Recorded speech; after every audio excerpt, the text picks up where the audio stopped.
mutiara, tapi akhlak mulia, perhiasan terindah.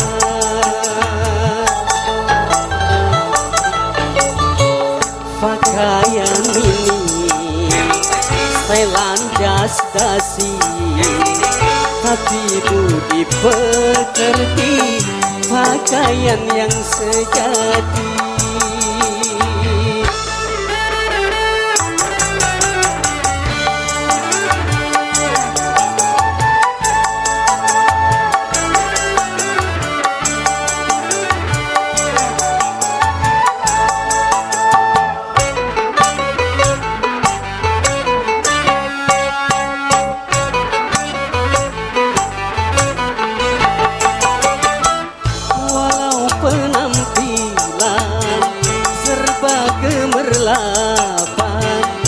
Tanpa kesopanan tiada menyilaukan.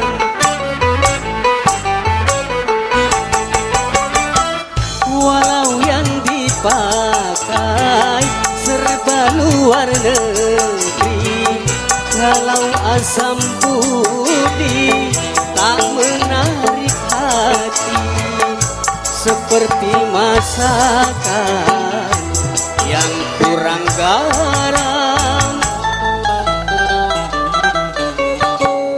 pada sesama dan perilakunya, walaupun sederhana semua orang suka.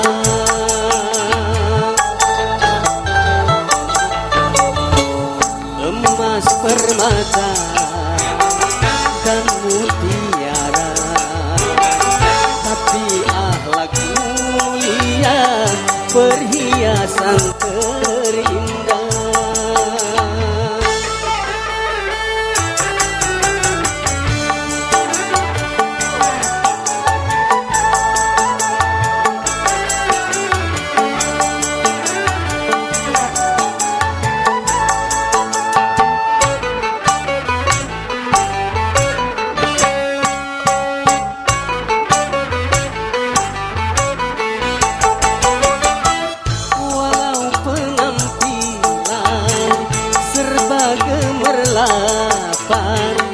Tanpa kesopanan tiada menyilaukan.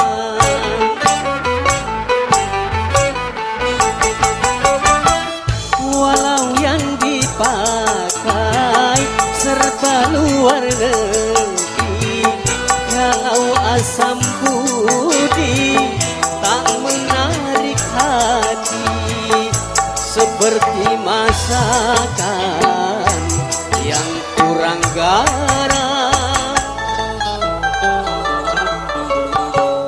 pada sesama dan perilakunya, walaupun sederhana semua orang suka.